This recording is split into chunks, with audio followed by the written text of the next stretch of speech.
Over the last decade, some of the most admired companies in the world tore up the annual performance review and rebuilt it from scratch. And the encouraging part? You don't need their budget to copy what they did. You need the right cadence and a tool that lives where your team already works.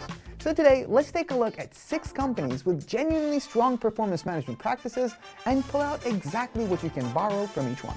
And before we begin, this is a companion video to a far more detailed article with even more organizations and performance management practices. You can read it in full by clicking the link in the description. Now, before we even begin the list, I want to point out a through line because it's the real lesson. Every company on this list moved in the same direction. They moved from a once-a-year event to continuous check-ins. They moved from harsh judgment to development and growth conversations. They all moved towards transparency and fairness, clear ratings and calibration to reduce biases, and towards alignment, where individual goals ladder up to company objectives. I want you to keep those 4 ideas in mind as we go through their performance management practices. And we're starting things off with Adobe, the pioneer. Adobe is where this whole movement arguably started. Back in 2012, Adobe killed the annual review and replaced it with the check-in.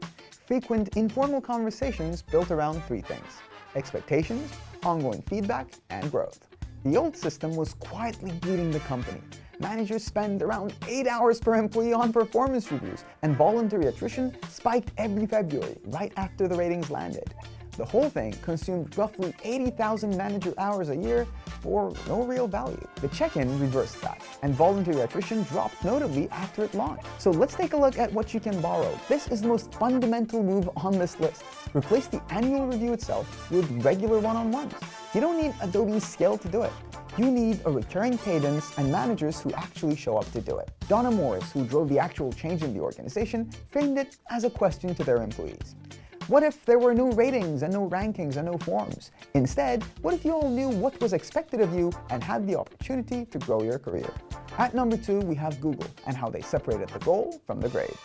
Google's system is more structured than Adobe's, and that structure hides one of the most useful lessons in this video. Google runs GRAD, Google Reviews and Development, with an annual impact rating, quarterly OKRs for goals, monthly check-ins, and calibration meetings where managers align ratings across teams. So here's why this works. 2 things. First, calibration. A group of managers review draft ratings together before they are final, which reduces individual bias. Second, and this is the big one, Google deliberately separates OKRs from the rating that drives pay. OKRs are meant to be ambitious, even uncomfortable. If missing a stretch goal automatically tanked your rating, no one would ever set an ambitious goal. So here's what you can borrow from them. Separate your stretch goals from the score that decides compensation. If people know reaching high won't be punished, they'll actually reach high.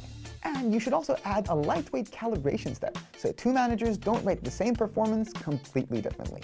If you want to learn more about implementing OKRs properly, we have an entire video on that very subject, as well as a dedicated article. And we based all of those on a webinar we conducted that featured an OKR expert of 14 years, Hans Albrecht. So we know what we're talking about. And once again, you can find all of that content in the description below. Moving on, at number 3, we have Securitas Europe and how they stay people first at a massive scale. Now, the first 2 names were tech giants. Securitas is the proof that this works outside of the Silicon Valley.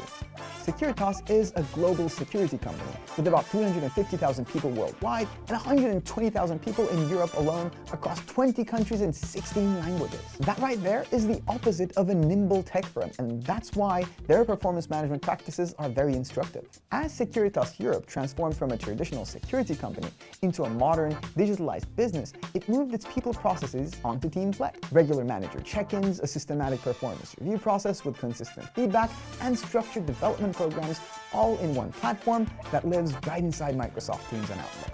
And here's what worked with Securitas Europe's performance management process. First, empowering people is a defined leadership behavior at Securitas, and leaders are assessed on it. So every employee gets specific, measurable goals each year and is developed against them. Second, the tooling meets people where they are. Agile, customizable, mobile accessible, which is what drives the high adoption rates they've seen. A great performance management process that nobody can access easily is worthless, and adoption is the name of the game at scale. So here's what you can borrow from them. You don't need to be a Silicon Valley giant in order to run a modern performance management process. You can make developing your people an explicit assessed leadership behavior and not a nice to have. You can set clear, measurable goals for everyone and choose a tool people will actually use daily, especially if your workforce is distributed. For Securitas Europe, that tool was Teamflect. And here's how Securitas Europe's head of talent and learning, Loredana Albenzia, puts it. She says, Teamflect is more than a tool. It's an enabler. It empowers us to keep our people at the core of everything we do. Now, we actually published a detailed case study on how Securitas Europe manages performance using Teamflect, and you can find it once again in the description. At number 4, we have Microsoft, that focuses on the mindset and not just the process. Microsoft proves that changing the form isn't enough. You have to change the culture around it. Under Satya Nadella, Microsoft scrapped stack ranking, the system that forced managers to grade employees on a curve and pitted colleagues against each other. And in its place, they implemented a system with frequent, less formal manager-employee conversations with peer feedback baked in. Here's why this works. The real engine was cultural. Nadella built the whole thing on a growth mindset. The idea that ability is developed and not fixed, and pushed the company to shift from know-it-all to learn-it-all. Stack ranking rewarded looking smart. Growth mindset rewards learning. That framing is what actually made the new process stick. So here's what you can borrow from Microsoft. When you change your review process, name the mindset behind it. Tell your team the point is learning and development and not ranking people against each other. At number 5, we have Deloitte and how they made it fast and future-focused. Deloitte is the company that quantified how broken the old model was, then rebuilt it around speed.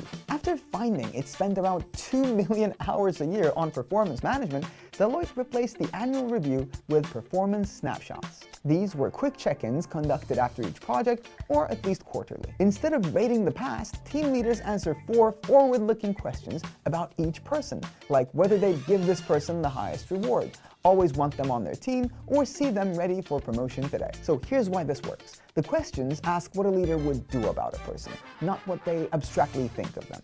That's more honest, faster, and less prone to vague scoring. And doing it per project means feedback arrives while the work is still fresh and not 11 months later. So here's what you can borrow. Tie your reviews to project completion, not just the calendar, and frame your questions to be future-focused. So instead of how did they do, what would I do with them next? Buckingham Goodall, who led the redesign, said they wanted something squarely focused on fueling performance in the future rather than assessing it in the past. Last but not least, we have Netflix, who emphasize high accountability with eyes open. Netflix does belong on this list, but for a different reason rather than the others, and it's worth being honest about the trade-offs. Netflix runs on continuous, informal 360-degree feedback, with no traditional annual review. The famous and controversial piece is the keeper test. Managers ask whether they'd fight to keep each employee, and if the answer isn't a clear yes, that person may not stay. So here's what works about this system. For Netflix's context, a fast-moving business betting on a dream team of high performance, it creates radical candor and keeps the bar extremely high.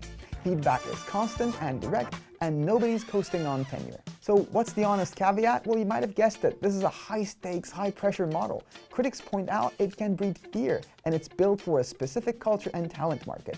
It is not a plug-and-play template for most teams, and copying the keeper test without Netflix's compensation and culture around it can do real damage. So what can you borrow from this? Well, you should take the candor and leave the fear. The genuinely useful transferable piece is the Start, Stop, Continue 360 exercise, a simple, low-overhead way to gather honest peer feedback. You could adopt that one tomorrow without adopting the actual pressure cooker itself. But that about brings us to the end of our list. What did you think? What did I miss? What other companies' performance management practices are worth taking a look at? Just let me know in the comments. Hey, we release helpful HR content like this one every single week. Subscribe so you don't miss any of it. And if you want to try the highest-rated performance management software in the Microsoft Teams App Store, Teamflect, for absolutely free, you can always click the link in the description.